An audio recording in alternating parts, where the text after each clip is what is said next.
You're listening to Whoa! Potluck.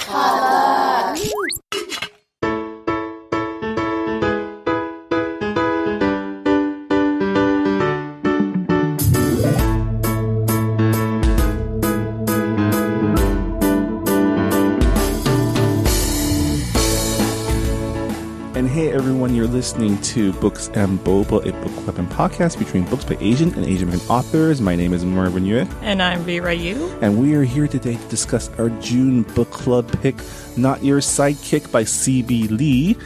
As always, if you have any comments about our discussion, you can sound off on the Books and Boba Goodreads group. Should we just jump right in? Yeah, sure. Let's start with the book jacket description, as always. Yeah. Before we start, though, we will be spoiling the hell out of this book. So if you plan to read it and you care about spoilers, then I suggest you click pause and come back to it later. And Standard spoiler disclaimer. And the book jacket description goes, where superpowers are common, but internships are complicated. Just ask high school nobody Jessica Tran. Despite her heroic lineage, Jess is resigned to a life without superpowers and is merely looking to beef up her college applications when she stumbles upon the perfect paid internship. Only it turns out to be for the town's most heinous supervillain. On the upside, she gets to work with her longtime secret crush, Abby, whom Jess thinks may have a secret of her own. Then there's the budding attraction to her fellow intern, the mysterious M, who never seems to be in the same place as Abby. But what starts as a fun way to spite her superhero parents takes a sudden and dangerous turn when she uncovers a plot larger than heroes and villains altogether. Ooh. So already, as you may know, Not Your Sidekick is... what is a superhero? Is it just a genre in itself? Is it science fiction? Is it fantasy? I mean, this would fantasy? kind of be like an urban post-dystopian sci-fi. Because it takes place post-apocalypse, but a post-apocalypse where society has started to rebuild. Oh, yeah. I said post-dystopian. That's incorrect. Yeah. No. Well, I imagine there was a dystopia, and the way that the book sets up the history, there was a period of what's a dystopia though? Dystopia is just like... Dystopia is when society is like there's different dystopias, right? And it's when society reaches a point where it's bad habits catch up to them. I think. Yeah, kind of. So you have like post-capitalist dystopia, which we're hurtling towards right now. It's also like questionable morality and and how they like value human lives. Yeah, like is it like the 1984 type of dystopia? Is it a like Mad Max type dystopia? Yeah. Is it But honestly, the setting for Not Your Sidekick, like they figured a lot of stuff out, like how to have clean energy and and how to have self-driving cars, and like a lot of problems that we have now is kind of solved in this setting. And it's really funny because the book takes place like 200 years from our future. I think so, or like 25 something. I think like 200-300 years. Yeah, but like it's set like kind of 200-300 years after our present timeline, and it's been a number of years since the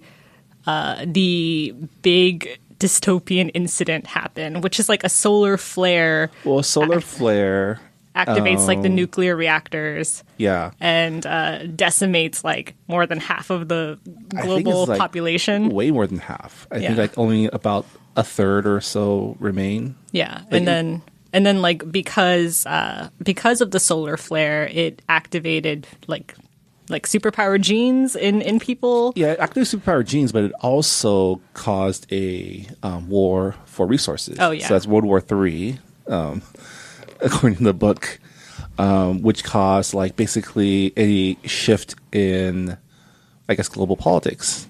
Yeah. Yeah. Yeah. So, like, our main character, Jess, she belongs to, I forgot the name of the coalition that she's a part of, but it's a coalition that is... It's the North American Coalition. Okay, so they it's like... combine North America, like, basically the countries of North America combined Canada, America, and I think even some parts of, like, Mexico. It's Canada, America, and Mexico. Like, Yeah. It's the North American continent is now one big, like, superpower. Yeah. Yeah. And they hint at other superpowers, abroad. But the story takes place in like a small town, Arizona. Andover. Yeah. I kept thinking like Handover, and I was like, no, it's there's no H, like Andover. Yeah, this was since all the dystopia stuff happened way before, and it's like history. It's what kids learn in their history classes. I was like, oh, I'm not too stressed out about it. It's just, like society has kind of figured itself out. And... I mean, I feel like the story takes place at a part of the cycle where it's kind of a utopia in a way because people have their problems taken care of. They have superheroes like who like take care of things for them. The main antagonist, which we'll talk about later, would like people to think it's a utopia, but it's also teetering on the brink of a next dystopia because you're getting. So I guess this is where spoilers start. The main antagonist wants to control everyone. Right? Wants to control the narrative and basically turn it into a police state, which is kind of where dystopia starts. Yeah, but until then, everything is kind of happy. Yeah. This is a very optimistic post-apocalyptic world, which I very much appreciated. I really liked how the book opened up. We have the scene where Jess is in the middle of the desert and she's attempting to fly because both of her parents are superheroes, and she's like going through a checklist of powers that she could have, and like flying is like the last one. Yeah, and she fails, and she's just like, oh, I guess I'm just gonna be a mediocre human being. And like it's interesting because Jess has these expectations of herself. Like her parents aren't like pushing her to be a superhero, but she feels like that burden. She's like, I really want to live up to. Well, my parents are, so I should also be. Yeah. Right? Also, like, it doesn't help that her older sister is also a superhero. And that her dad is so, like, into it, right? That, like, it feels like you're disappointing your parents if you're not, which is a very... And Jess, the main character, is a Vietnamese, not American, but, like, North American collector, like, Vietnamese diaspora... second generation from a refugee family. Chinese Vietnamese, yeah. Yeah, I really like that scene because it just like establishes like it just establishes her character so well. And I thought this book was going to go more I guess like more comic book-y with its plot. You mean like with the stakes? Yeah, with like stakes and stuff. It was more slice of life than like big superhero like story plot lines. Like, oh, we must like get it's like, oh, we must get the gauntlet or something. Yeah, there was no like world ending implications. Well, the stakes do get high towards the end. Yeah, towards the end. But there wasn't any like there's no imminent apocalyptic level threat, right? Yeah, I really liked that slice of life like component to this book. And I thought it was really funny how like even though this is set like 200, 300 years after our present timeline and America doesn't really exist anymore, there were so many things that were relatable in terms of like Asian American second generation experiences, especially the whole like, oh, I can't live up to my parents' expectations. There's that. There was the scene in the banh mi shop. Oh my God, that is my favorite scene in this book. Like, where Jess tries to order in Vietnamese, but realizes her Vietnamese isn't good enough, so she has to abort and just like. I actually have a quote from that scene that I really liked, and it goes, "Jess often feels as if she's not Chinese enough in certain situations and not Vietnamese enough in others. It's awkward when you're not quite one, but not quite the other." And I was like, dang. I really, really like that scene because it just shows like how so many Asian American second gens feel. Like we don't feel like we fit anywhere. And you kind of see it you see this theme kind of repeat itself like in the book. Like Jess often tries to find her footing. Like her parents have superpowers and she doesn't. And she's just like, where do I fit in this world where superpowers are kind of valued? It's very middle child too. She's like definitely like the middle child, like the forgotten one, because she's sandwiched between her sister who has like the powers of her parents, a more stronger version of it, which is like the immigrant's dream, right? Yeah. Like you are us but better. Yeah. And her younger brother, who is supposedly like a super genius. Yeah. Like he doesn't need superpowers. He like builds, like he's like Batman. He like builds all these gadgets and stuff. Yeah. And so she's like, she just, but I do like how she doesn't, like you can tell it bothers her, but she's not like dwelling on it. She's just like, okay, what's the next best option? I guess I'll find an internship. Yeah. I guess I'll work on my college applications, which is so Asian, by the way. He's like, oh, let me bulk up my college applications by doing like all these internships and extracurricular activities. And I'm like, oh, dang, like high school sucked. Yeah. I do like, I guess one thing we didn't mention off the top, which you do find out, and it's like the book wears this on the sleeve. It's the main character Jess is is she bi in this book? Yeah, she's bisexual. And yeah, so this is one of the few queer people of color superhero comics featuring Asian lead. So yeah, it's probably the first one I've read with like a queer Asian American protagonist, because I've seen books where you do have Asian American queer teenagers, but they're kind of in the sidelines. Right. And there you go, not your sidekick, right? Yeah, the fact that this book centers on her on her crush.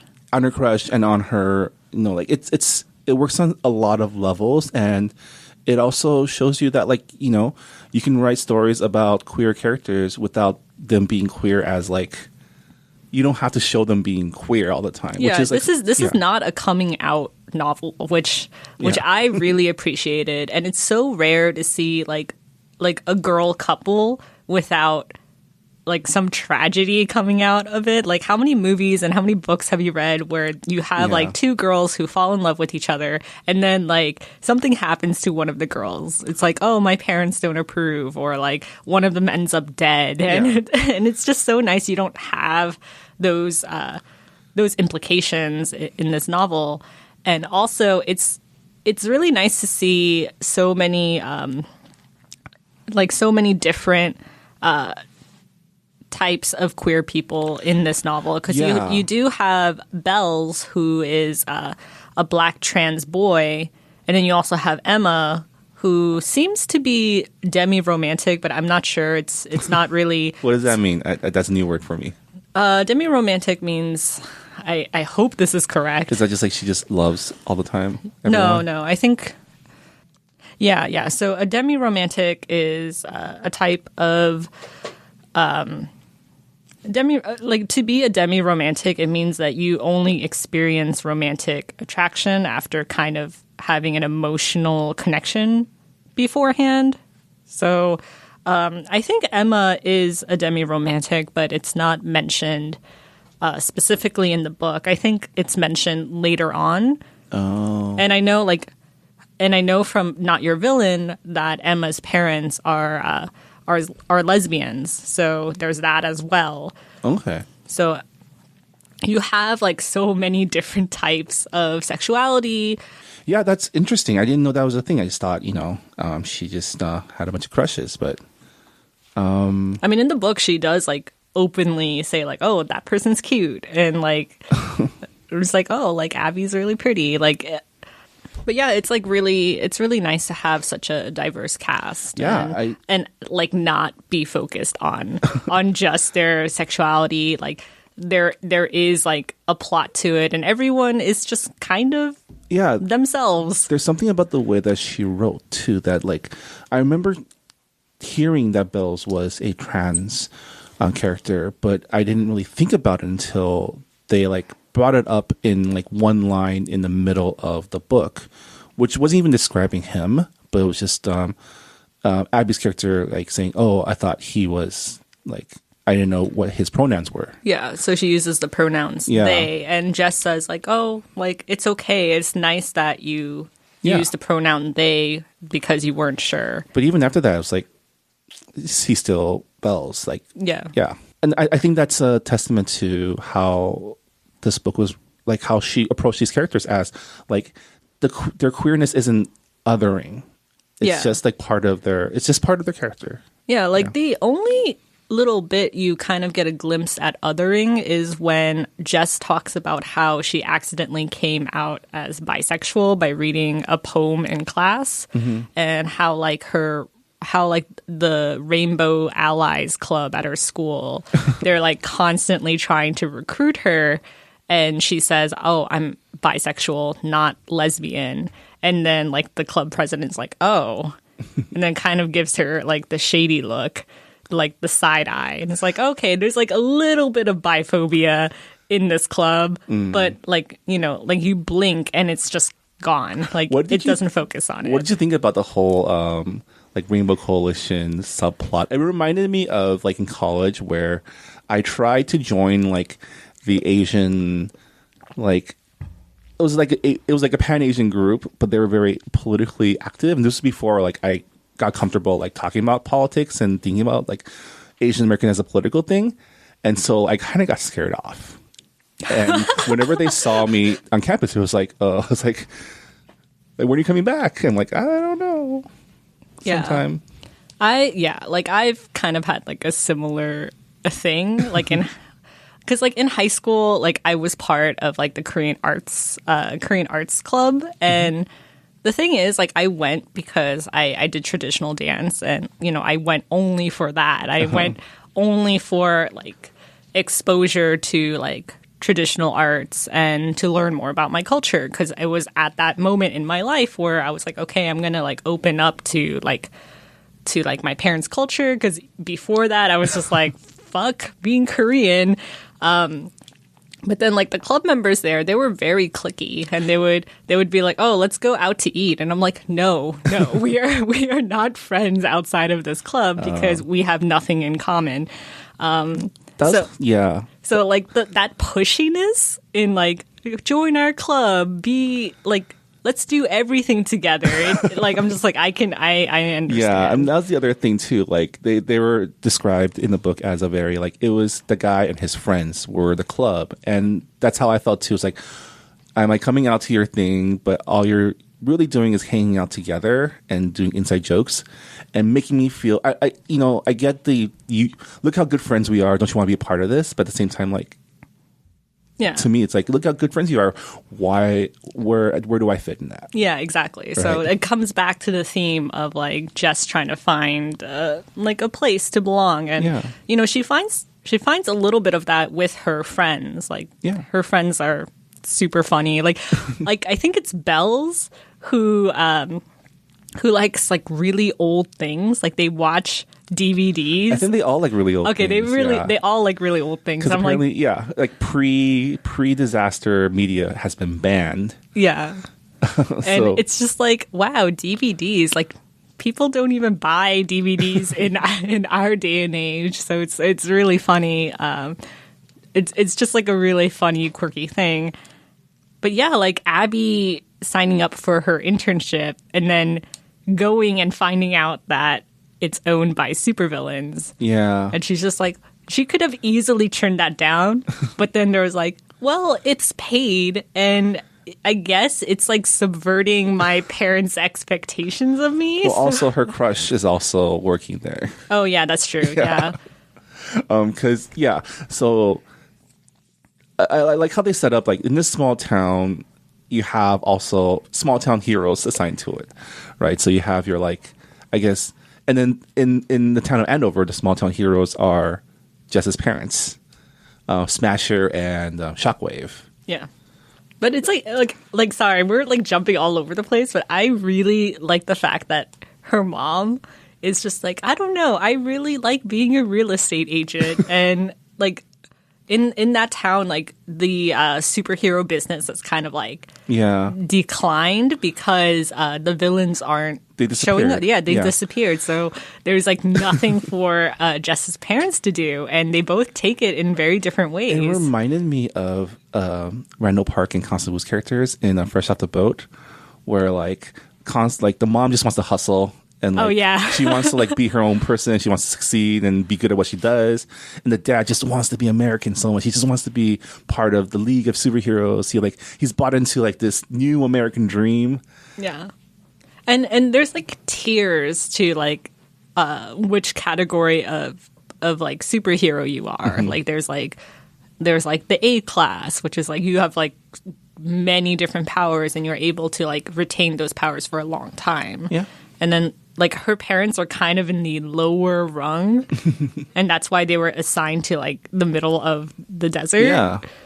But then the villains are also, like, their crime is, like, changing signs and putting bubbles in the country club.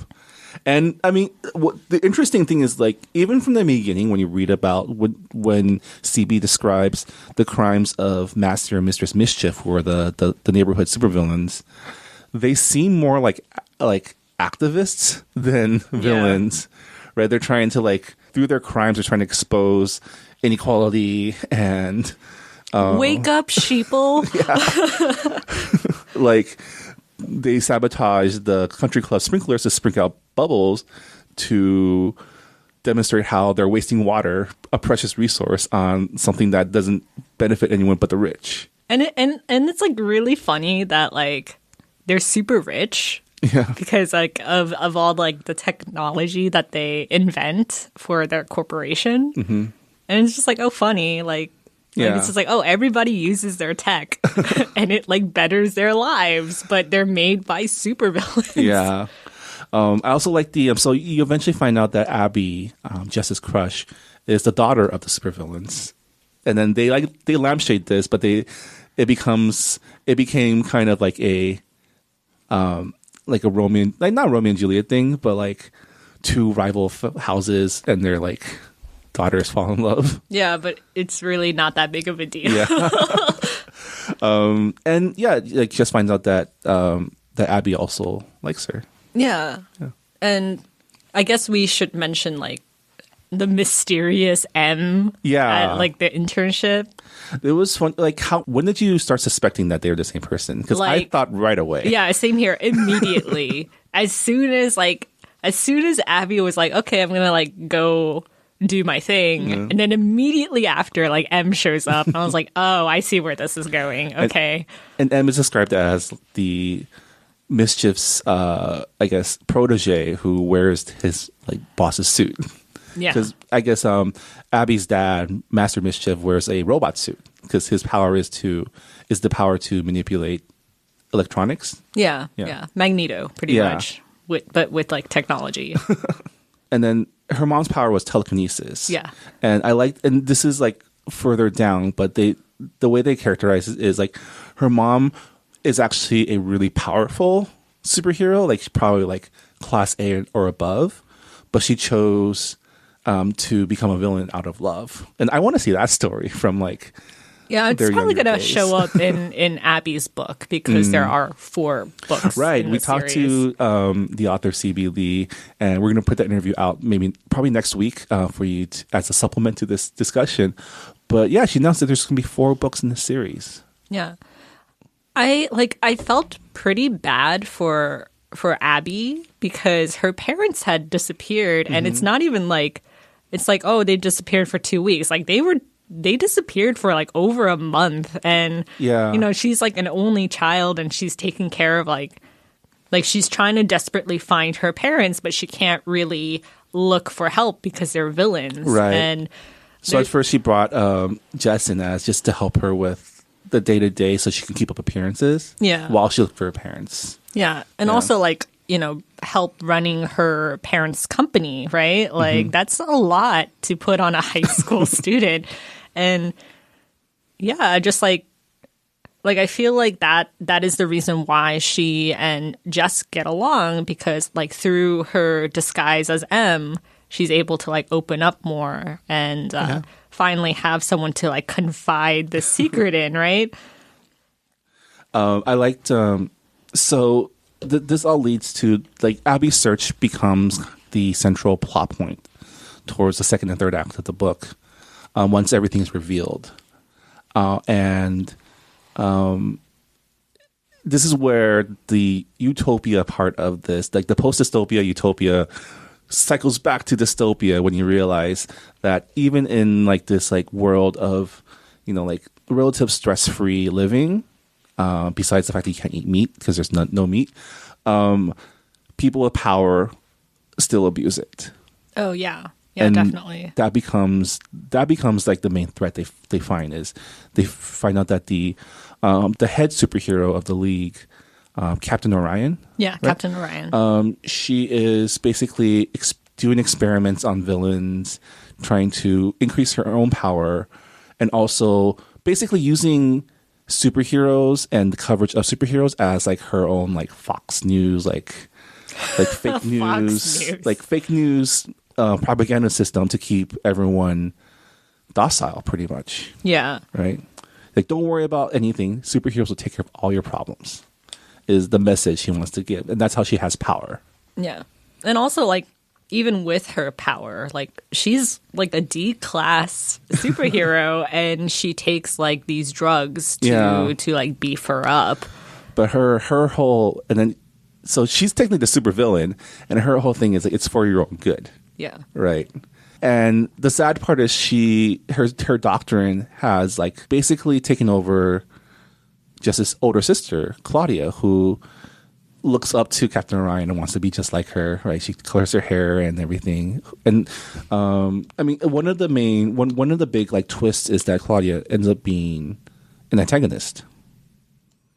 Yeah, I kind of guessed that was going to happen. I don't know. It's just like, I don't know how I thought it was going to happen. Probably because like Jess is trying to like do the right thing, right? To like help Abby find her parents and to expose this despicable plot of doing experiments on supervillains. And and then it's like, okay, well, she needs to have like more of an obstacle than Captain Orion. Yeah. So I just kind of assumed that would happen. Also, like, sister rivalry is always kind of a thing in books. I don't know why, but it is. And yeah, but Bells, you find out that he has superpowers as well. Yeah, he's a shapeshifter. Yeah. And he's actually like the youngest superhero to be part of the league. And like Jess and Abby, they don't know until like much later in the book. Yeah. Well, yeah, because Jess finds out she actually has a superpower. And I think this is also a very like, I don't know if it's meant to be an Asian American thing, but it is, where you find out you have a power that is not valued by your parents. Oh yeah. Or society, but it's really good and you're really good at it. And I kind of felt that like, yeah, it's like it's a pretty dope power, even though no one else really values it.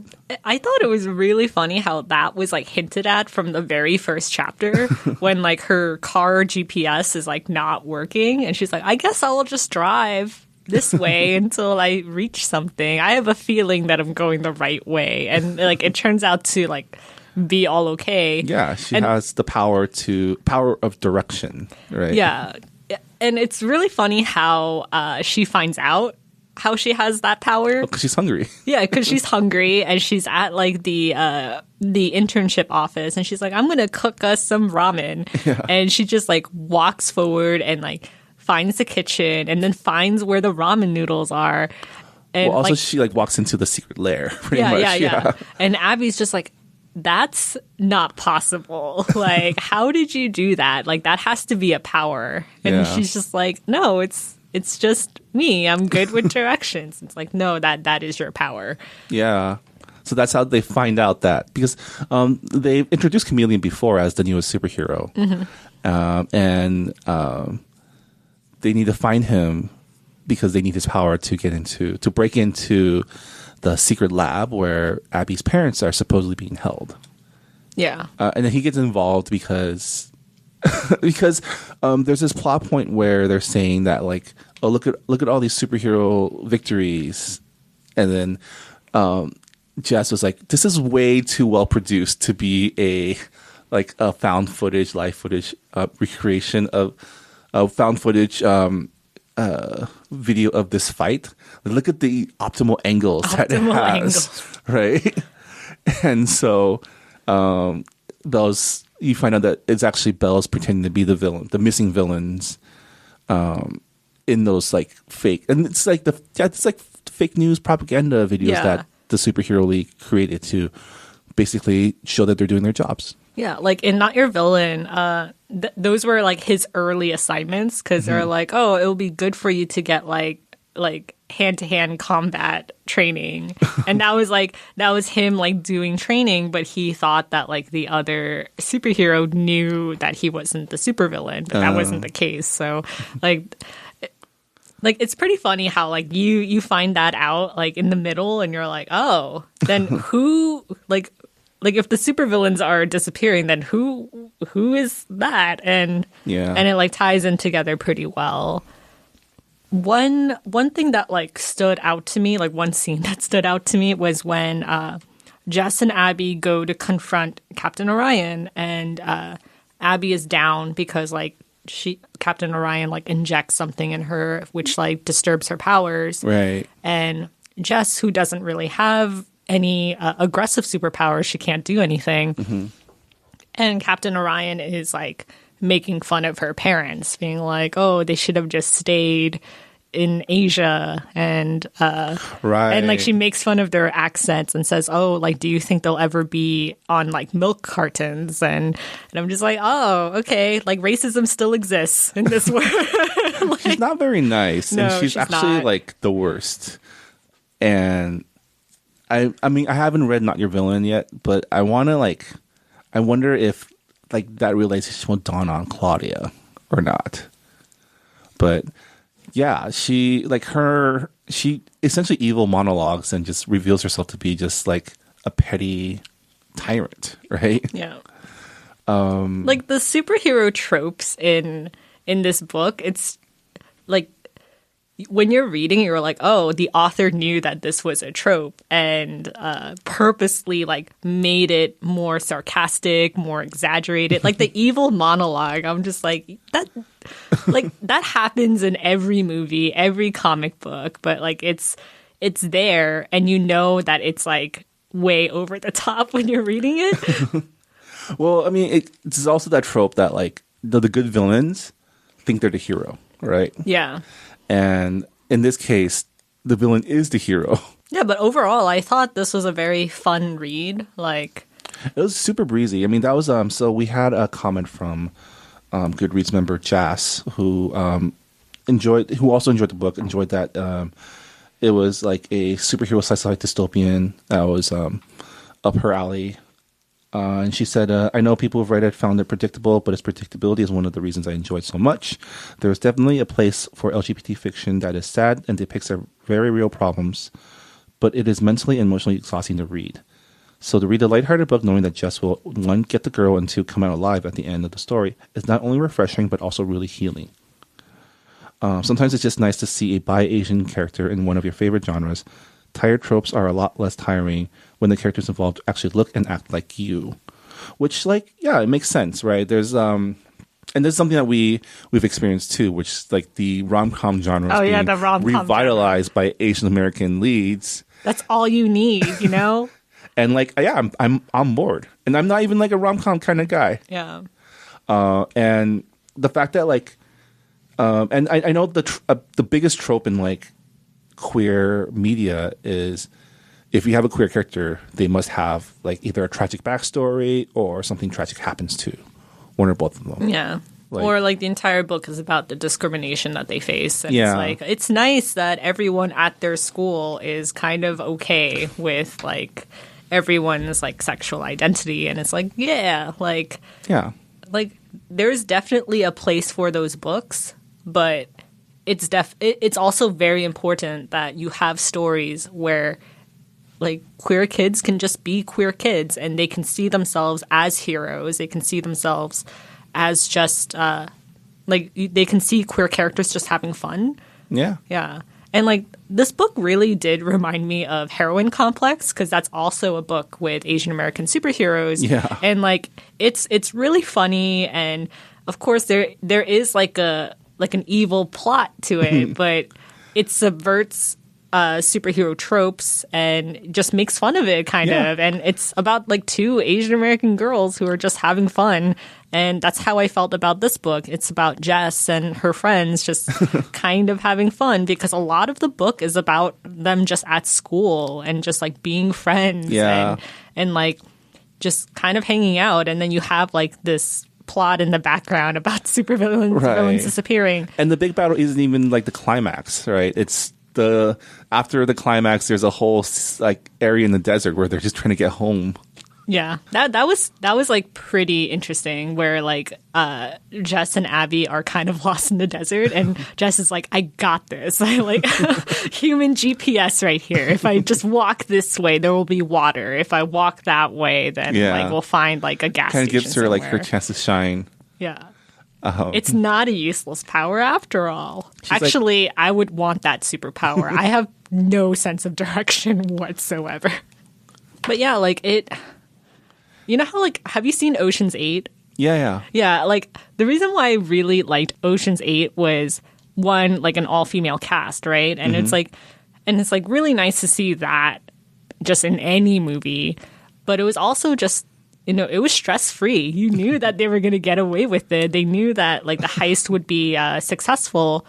And it was just like really satisfying to just see a group of competent women just like doing their work, getting their shit done, and no one no one really hindering them. And like that's the thing about this book. It's like really nice that you like our Goodreads member said, Jess. Like you read the book and you're like, I know that everything's going to be okay. I know that Jess is going to get the girl, and like the day is going to be saved. So I think it's really nice to have a stress-free read like that. There's definitely a place for those books. I mean, like we said, we kind of predicted the twists right when they started getting foreshadowed, but that didn't detract from the enjoyment of reading this type of book. And one trope that I've started noticing in Asian American authors that I am not that I do not have a problem with is them describing our food. Oh yeah, give me all the food porn. Like I am adding C.B. Lee to the list of authors who write excellent food descriptions. Like in that list is like Cindy Pon, author of Want, and also Maureen Gu. Of Yang Se Chu, author of The Ghost Bride, which we read on this podcast.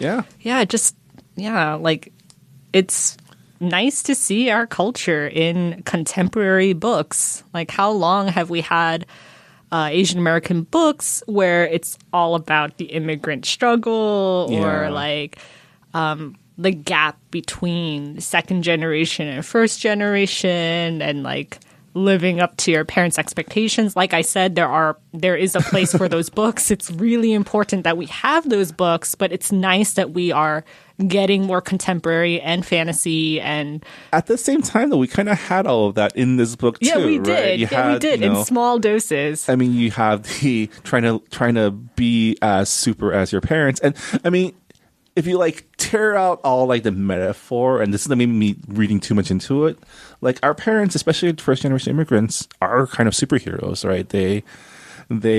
They're super brave, and they're super like they did stuff that we would never like think about doing to survive.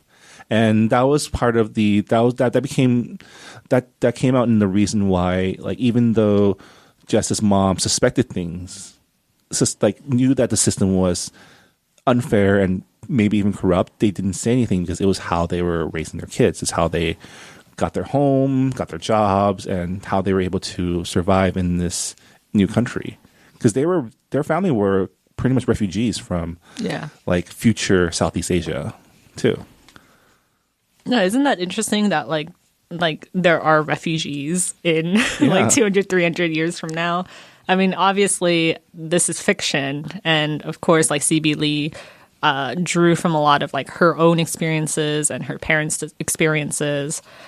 But I mean, they hinted at there's larger global conflicts that the North American collective was funding and like pretty much playing shadow politics around the world, and that was the reason why they needed superheroes to keep everyone like unaware of the larger problems. Like, as long as there's someone taking care of our day-to-day problems, i.e. like super villains, then they don't need to worry about what's happening outside. Yeah. Right.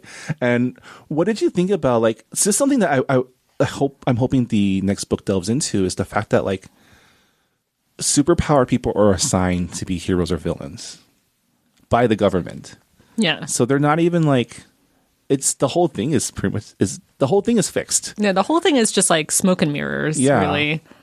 Like your job is to be a villain. You're assigned to this town to be this person's arch rival. And yeah, that's like, for the first book was pretty much breaching the controversy. And I'm assuming the next 3 books will like kind of blow it all open. Yeah. Somehow.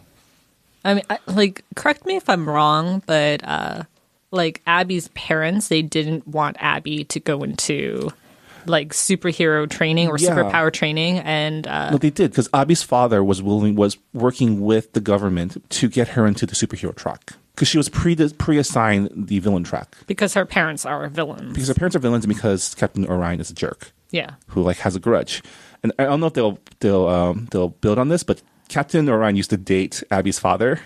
Oh yeah, I totally forgot about that.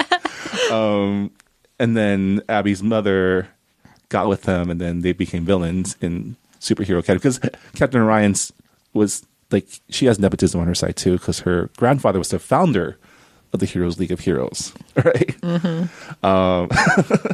Yeah, nepotism. Yeah, that never goes away.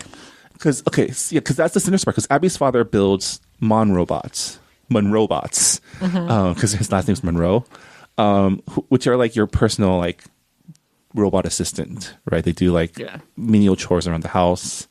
They're kind of sentient, but they have the newest versions have a self-defense protocol, which is supposed to be for security, right? Keeping out burglars and stuff, but also when turned on, they can murder anybody in the house. So the government wants access to that function, which has been blocked and like locked away by Abby's father, because they want to be able to assassinate anyone they want. Woof. Woof.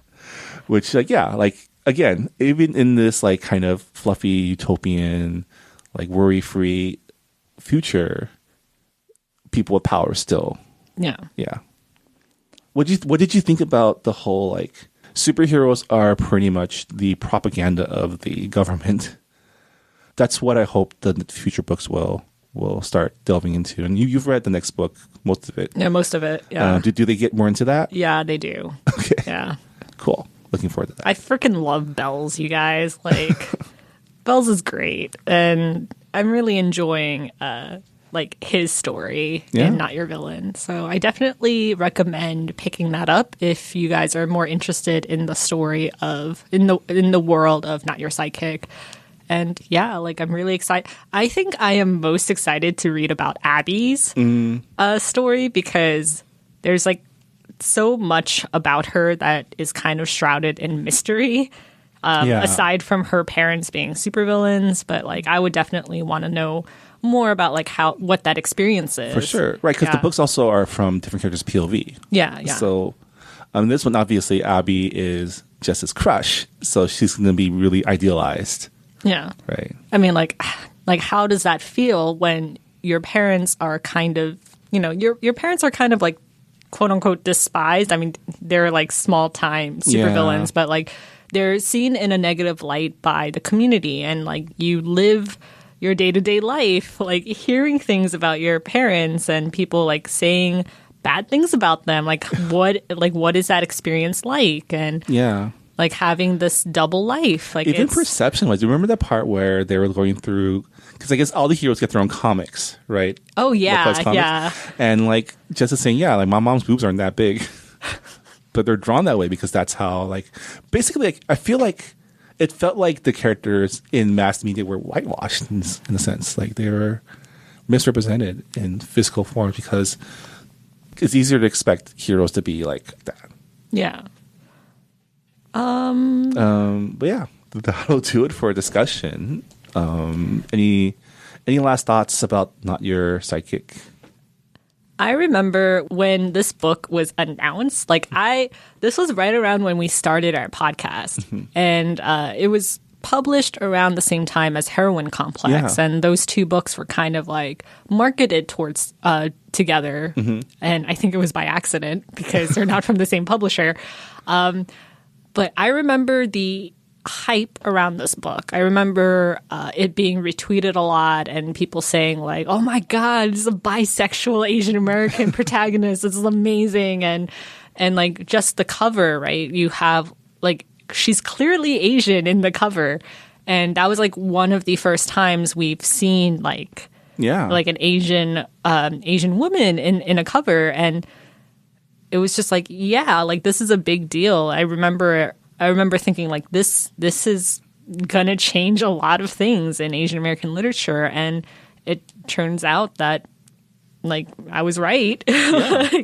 like it's interesting how excited you can get about finally seeing something different, something that you can relate to more. Like even though I don't like, I'm a straight dude, like I related a whole lot to a lot of what this book had and her descriptions, and just about like reading that first chapter, I immediately thought of like, yeah, parental expectations. I get it. I get it. You know, when her actual powers are revealed, and it's like, yeah, I get it. You know, being good at something that no one else thinks is worth anything. I mean, that's pretty much the Asian American creative struggle, right? For a lot of people. Yeah, like there aren't a lot of books that I can just hand over to people and be like, oh, this has like a queer person of color as a protagonist. Like it's really, you know, it's kind of sad, but like I think that's like that is getting like that's improving in literature so far. And yeah, like I know that it like from Twitter, I know that it meant a lot to people in the queer Asian American community, and you know it's really amazing that like how one book can just be, and it shows that you can tell these stories that center on people that have up till now been othered and still be a huge success because there are people hungry for those point of views and for those stories. So congrats to CB Lee for her success. Congrats on her making this into, because as you'll hear from our interview, this was only supposed to be one book. And then she was able to like get them to let her do a whole series. Yeah. Which is awesome. Like we talked about a lot of things with CB Lee. So definitely check that episode out. Yeah. Coming out next week. Yeah. Reba, what are we reading for the month of July? We are reading A Tale for the Time Being by Ruth Ozeki. And it has some form of time travel from what I hear. Okay. And it's been a book that's been on our Goodreads suggested reads list for a very, very long time. Mm-hmm. Like there are so many books in that list, and like we've randomly picked books from that list, but you know, it's been on like I think it's like number 2 on that list, so we're finally tackling it. Yeah. My copy should be coming in today, so I can't wait to dig into it. And I'm guessing that people already know what our August book club pick is. It's a really big rom-com movie that is coming out in theaters. In theaters, not Netflix. In theaters, not Netflix. That is a different Asian American rom-com. Who knew that August would be the month of Asian American rom-coms? Right? Like you would think that it would be May on Asian American Heritage Month, but they were like, let's cash in on those summer tickets. Let's cash in on the fact that 8 is a lucky number in the Asian culture, especially Chinese. Oh my God. But yeah, I finally saw To All the Boys I Loved Before, the movie. And, you know, We can only give reactions right now. The I know. I wish the embargo would. But I really liked it. I am reading the book right now. Yeah. And I'm having a good time. How is that feeling of reading the book after watching the movie? Because that's something I do. It is a different experience. Like, I mean, like with Never Let Me Go, I didn't know that it was a book until I watched the movie, and then I went back and read the book. But the book is so different from. Yeah. I mean, like the plot points are the same, but like the experience is so different. And I'm kind of getting the same feeling with the book To All the Boys I've Loved Before, because you get into the character's head. It's first person narrative. So there's definitely like a shift there. There's like a gap there. But yeah, like I really enjoyed the film, and I'm really enjoying the book so far. Yeah. And yeah, I'm excited for August because, oh boy, it's going to be a busy month for us. Yeah. As always, you can subscribe to us on Google Podcasts, Apple Podcasts, Spotify, or wherever you find your podcasts. We have a new website. Go to booksandboba.com to check out, keep up with the podcast, check out our past picks, and we're going to be probably doing some more blog posts going forward, highlighting new releases and maybe even some preview or review coverage. We don't know yet. We need publishers to send us stuff to cover. Also, sponsors would be nice if you know of anybody. Man, Wait, is this our 50th episode? It might be. Or 49th. We're close. We're close. We're close. We're close. Wow. Yeah. It's strange. It's a really weird feeling. Thanks to the Potluck Podcast Collective for letting us be a part of their great network. Check out some of the other great Asian American hosted podcasts on the Potluck Collective by going to their website at podcastpotluck.com. And also special thanks to VC. We are recording at the Potluck Podcast Studios located within the Visual Communications Office in Little Tokyo, Los Angeles. VC is a nonprofit media org supporting Asian American, Pacific Islander creatives and filmmakers, and they're the ones in charge of the LA Asian Pacific Film Festival, among other programs. You can learn more about them at vconline.org. And thank you, Rira, for steering the ship for the last almost 50 episodes or 50 almost episodes. 50 episodes.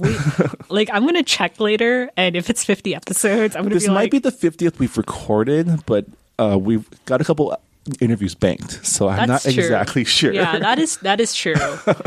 But yeah, I didn't think that we would get this far. You didn't? I really didn't. It's almost been 2 years. It's almost been 24 books. When we started this book club, I'm just like, oh man, like book clubs, they're so like they're such like an unreliable like social gathering or activity, I guess. And it's just like, I wonder how many books we're going to read. I wonder when we're going to like just give up at one point. I mean, that's the benefit of the podcast, meaning that we're gathering with you, the listener, wherever you find us. Yeah, there's a responsibility there. And because of that, please do interact with us on our Goodreads group in the forums. Let us know what you think about the episode, what you think about the book, and basically if you want to talk about anything Asian American book. Yeah, also introduce yourself. Like I was going through the introduction thread not that long ago, and just like the number of like different backgrounds that we have in our book club, it's really cool. Like we have some people who live in England, and like sometimes they like pitch in on like what it's like for them to see representation, because apparently there's not a lot of Asian representation in British literature. And I was like, but you guys have so many Asian people in your country. That's so weird. And you colonized half of Asia. Yeah. It's just like, where are they? So yeah, it's been really interesting, and I would love to see, we would like to know who's in our book club. Please introduce yourself. Yeah. With that said. Thanks for listening. This has been Books and Boba, discussing Not Your Sidekick by C.B. Lee. We'll see you next time. All right. Bye.